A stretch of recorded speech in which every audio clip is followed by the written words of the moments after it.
എല്ലാവർക്കും നമസ്കാരം. ഞാൻ സരിത മഹേശ്വരൻ. ഇന്ന് ശ്രീകൃഷ്ണവിലാസ മഹാകാവ്യത്തിൻ്റെ 9ാമത്തെ സർഗത്തിലെ 101, 102 എന്നീ 2 ശ്ലോകങ്ങളാണ് നമ്മൾ പഠിക്കാൻ പോണത്.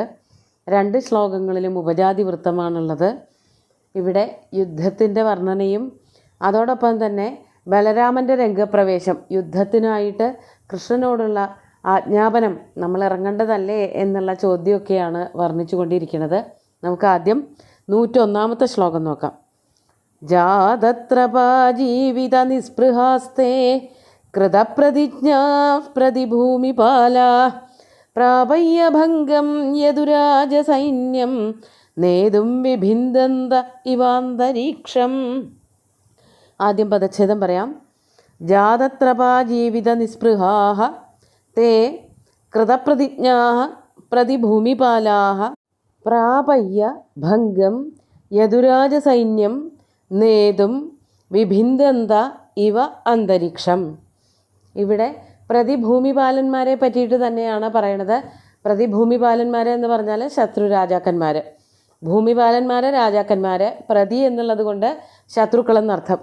അപ്പോൾ ശത്രു രാജാക്കന്മാർ എന്താണ് ചെയ്തത് എന്ന് പറയുകയാണ്. കഴിഞ്ഞ ദിവസം പറഞ്ഞു നിർത്തിയത് പിന്തിരിഞ്ഞോടിയ ശത്രു രാജാക്കന്മാരെ പിന്നിൽ നിന്നുകൊണ്ട് ജരാസന്ധൻ തിരിച്ച് യുദ്ധരംഗത്തിലേക്ക് തന്നെ മടക്കി അയച്ചു എന്നാണ് പറഞ്ഞത്. അങ്ങനെ തിരിച്ചു വന്നവരായിട്ടുള്ള സൈന്യങ്ങൾ, അതായത് മഗധ രാജ്യത്തെ രാജാക്കന്മാരും സൈന്യങ്ങളും കൂടി എന്താ ചെയ്തത് എന്ന് പറയാണ്. തേ എന്ന് പറഞ്ഞാൽ അവർ, ജാത ത്രപാ ജീവിത നിസ്പൃഹാഃ കൃതപ്രതിജ്ഞാഃ പ്രതിഭൂമിപാലാഃ. പ്രതിഭൂമിപാലന്മാർ, ഇവിടെയും അതന്നെയാണ് പറയണത്, ശത്രുക്കൾ. എങ്ങനെയുള്ള ശത്രുക്കളാണ്? അവർക്ക് 2 വിശേഷണം കൊടുത്തിട്ടുണ്ട്. ജാതത്രപാ ജീവിത നിസ്പൃഹാഃ, ജീവിത നിസ്പൃഹാഃ, ജീവിതത്തിൽ സ്പൃഹ ഇല്ലാത്തവരായി തീർന്നവർ. അതായത് അവർക്ക് ജീവിതത്തിനോടുള്ള എല്ലാ മോഹങ്ങളും തീർന്നു. യുദ്ധം ചെയ്ത് ജയിക്കാമെന്ന് വിചാരിച്ചിട്ടാണ് യാദവന്മാരുടെ നേർക്ക് പാഞ്ഞെടുത്തത്. പക്ഷേ യാദവന്മാരുടെ അതിശക്തമായിട്ടുള്ള ആക്രമണം കാരണം അവരെല്ലാവരും പിന്തിരിഞ്ഞ് സ്വന്തം ജീവൻ എങ്ങനെയെങ്കിലും രക്ഷിച്ചാൽ മതി എന്ന് വിചാരിച്ച് ഓടിപ്പോകുന്നതായിരുന്നു.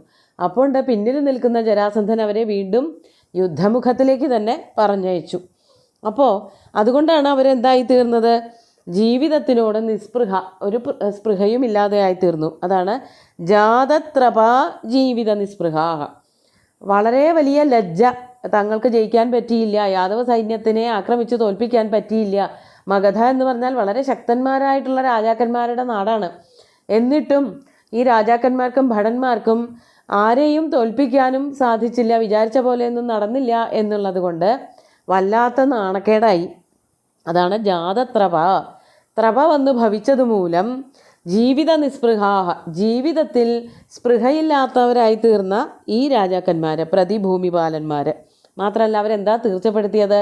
കൃതപ്രതിജ്ഞാഃ, ഒന്നുകിൽ യുദ്ധം ചെയ്യും, അല്ലെങ്കിൽ അവിടെ തന്നെ മരണം കൈവരിക്കും, മരണത്തെ വരിക്കും, അല്ലാതെ ഇനി പിന്തിരിഞ്ഞോടില്ല എന്ന് സത്യം ചെയ്തുകൊണ്ടാണ് പ്രതിഭൂമിപാലന്മാർ, ശത്രു രാജാക്കന്മാർ ഈ യാദവന്മാരുടെ നേർക്ക് പാഞ്ഞെടുക്കുന്നത്. അങ്ങനെയുള്ള ആ ശത്രുക്കൾ ഭംഗം പ്രാപയ്യ, ഭംഗമുണ്ടാക്കിയിട്ട്, അതായത് ഭിന്നിപ്പിച്ചിട്ട്, സൈന്യങ്ങളെ മുഴുവനും ഭിന്നിപ്പിച്ചിട്ട്, യാദവന്മാരുടെ സൈന്യത്തെ മുഴുവനും ഭിന്നിപ്പിച്ചിട്ട്, അവർ ഒറ്റക്കെട്ടായിട്ടാണ് ആക്രമിച്ചിരുന്നത്, അവരെ മുഴുവനും ഭിന്നിപ്പിച്ചു. ഇത് അവസാനത്തെ ഒരു അടവ് എന്നുള്ള നിലയ്ക്ക് എടുത്തിരിക്കുന്നതാണ്. അങ്ങനെ ഭിന്നിപ്പിച്ചിട്ട് യദുരാജ സൈന്യം നേതും ഇവ അന്തരീക്ഷം വിഭിന്ദന്ത. യദുരാജ സൈന്യത്തെ നയിക്കാൻ എന്നതുപോലെ അന്തരീക്ഷത്തെ ഭേദിച്ചു. വളരെ അർത്ഥവത്തായിട്ടുള്ള വാക്യമൊന്നുമല്ല ഇത്. അതായത് സ്വർഗത്തിലേക്ക് എത്തിക്കാൻ വേണ്ടിയിട്ട് ഈ അന്തരീക്ഷം പോലും ഭേദിക്കുന്ന തരത്തിലുള്ള ആക്രമണങ്ങൾ, അല്ലെങ്കിൽ ജയഭേരി അടിക്കലുകൾ, അല്ലെങ്കിൽ പോരിന് വിളിക്കലുകളൊക്കെ നടത്തി എന്നാണ് പറഞ്ഞിരിക്കുന്നത്. അതാണ് കവി ഉദ്ദേശിച്ചിരിക്കുന്നത്. വളരെ വ്യക്തമായിട്ടൊന്നും പറഞ്ഞിട്ടില്ല. വ്യാഖ്യാതാക്കളും ചുരുക്കി തന്നെ ഇവിടെ വർണ്ണിച്ചിട്ടുള്ളൂ. അന്തരീക്ഷത്തെ ഭേദിച്ചു എന്ന് പറയുമ്പോൾ അവരെ, ഈ യദുരാജ സൈന്യത്തെ മുഴുവനും തന്നെ സ്വർഗത്തിലേക്ക് കൊണ്ടുപോകണമെങ്കിൽ ആകാശം ഭേദിക്കണമല്ലോ. ആകാശം തുറന്നുകൊണ്ട് അവിടെ ആ വഴിയിലൂടെ, ആ മാർഗത്തിൽ കൂടെയാണല്ലോ സ്വർഗത്തിലേക്ക് കൊണ്ടുപോകേണ്ടത്. അതായത് കൊന്ന് എല്ലാവരെയും ഇല്ലായ്മ ചെയ്യണമല്ലോ, അതിനു വേണ്ടിയിട്ട്.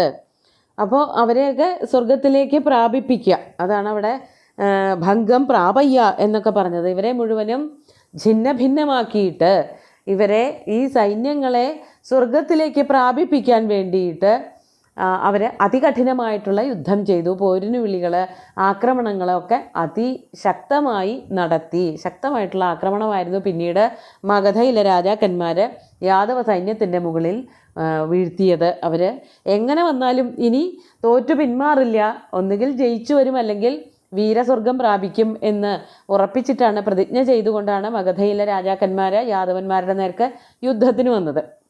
അങ്ങനെ വന്നപ്പോൾ ഇവരുടെ ആക്രമണം കൂടുതൽ ശക്തമായി. യാദവന്മാരെ മുഴുവനും ഭിന്നിപ്പിച്ചു കളഞ്ഞു.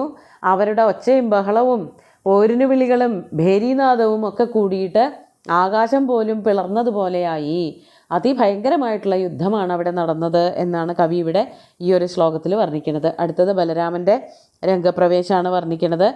102-ാമത്തെ ശ്ലോകം നോക്കൂ. കിം സ്ഥീയതേ കൃഷ്ണ കൃതേപി ഭംഗേ പരൈര്യദൂനാം ധിഗനാദരന്തേ ഉക്വേതി രാമസ്വയമേവ കോപാത് സംഗ്രാമരംഗം സഹസാ വിവേശ.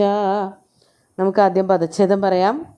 കിം സ്ഥീയതേ കൃഷ്ണ കൃതേ അപി ഭംഗേ പരൈഹി യദൂനാം ധിഗ് അനാദരം തേ ഉക്വാ ഇതി രാമ സ്വയം ഏവ കോപാത് സംഗ്രാമരംഗം സഹസാ വിവേശ. ഇവിടെ കൃഷ്ണനോട് ബലരാമൻ ചോദിക്കുകയാണ്, കൃഷ്ണ പരൈഹി യദൂനാം ഭംഗേ കൃതേ അപി. ഹേ കൃഷ്ണ, നീ കാണണില്ലേ? യുദ്ധം കാണുമ്പോൾ മനസ്സിലാക്കാൻ പറ്റുന്നില്ലേ? യാദവന്മാരെ മുഴുവനും ഛിന്ന ഭിന്നമാക്കി കളഞ്ഞു ഈ മഗധ രാജ്യത്തെ രാജാക്കന്മാരെ, ഭടന്മാരൊക്കെ തന്നെ.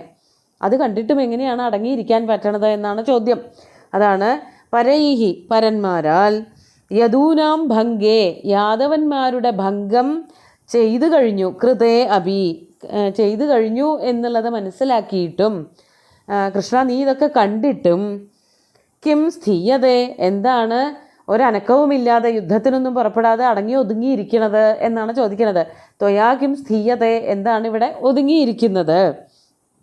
തേ അനാദരം ധിക്, നീ കാണിക്കുന്ന ഈ അനാദരവുണ്ടല്ലോ അത് കഷ്ടം തന്നെ. ധിക് എന്ന് പറഞ്ഞാൽ കഷ്ടം എന്നർത്ഥം. അനാദരം എന്നുള്ളത് ധികിത്യസയോഗേ ദ്വിതീയ എന്ന ഒരു സൂത്രമുള്ളത് കൊണ്ട് അനാദരം എന്നുള്ളത് ദ്വിതീയ വിഭക്തിയിലാണ് പ്രയോഗിച്ചിരിക്കുന്നത്. കൃഷ്ണ നീ ചെയ്യണത് വലിയൊരു അനാദരവ് തന്നെയാണ്. യാദവന്മാരെ പരിരക്ഷിക്കുക എന്നുള്ളതാണ് നമ്മുടെ ഏറ്റവും വലിയ കർമ്മം.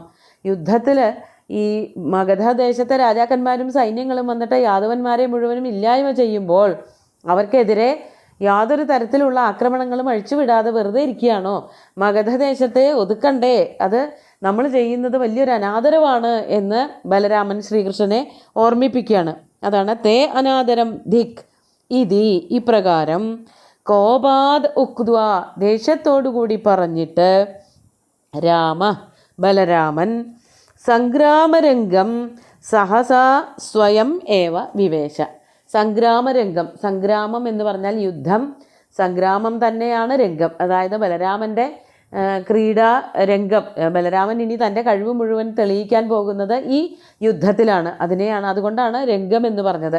ഈ യുദ്ധം പ്രകടിപ്പിക്കാൻ, തൻ്റെ കഴിവ് മുഴുവനും പ്രകടിപ്പിക്കാനുള്ളതായ ആ വേദിയിലേക്ക്, സംഗ്രാമരംഗത്തിലേക്ക് ബലരാമൻ സഹസ വേഗം തന്നെ സ്വയം ഏവ വിവേശ. സ്വയം എന്ന് പറഞ്ഞാൽ അതിൻ്റെ അർത്ഥം അവരവരുടെ ഇഷ്ടത്തിന്, വേറെ ആരും പറഞ്ഞിട്ടല്ല, തന്നെത്താൻ എല്ലാം കണ്ട് മനസ്സിലാക്കിയിട്ട് യാദവന്മാർ തോറ്റുപോവുകയാണ് എന്ന് മനസ്സിലാക്കിയിട്ട് മഗധ രാജ്യത്തിലെ ജനങ്ങളുടെ, പ്രജകളുടെ, രാജാക്കന്മാരുടെയൊക്കെ ശക്തി വർദ്ധിച്ചിട്ടുണ്ട് എന്നൊക്കെ മനസ്സിലാക്കിയിട്ട് ബലരാമൻ സ്വയം തന്നെ ആരോടും ചോദിക്കാതെ കൃഷ്ണ നമുക്ക് പുറപ്പെടുകയല്ലേ, എന്താണ് ഇങ്ങനെ അനങ്ങാതിരിക്കുന്നത് എന്നൊക്കെ ചോദിച്ചുകൊണ്ട് യുദ്ധരംഗത്തേക്ക് ഓടിയെടുത്തു എന്നാണ് കവി വർണ്ണിക്കുന്നത്. നമുക്ക് ശ്ലോകങ്ങൾ ഒന്നുകൂടി ചൊല്ലി നോക്കാം.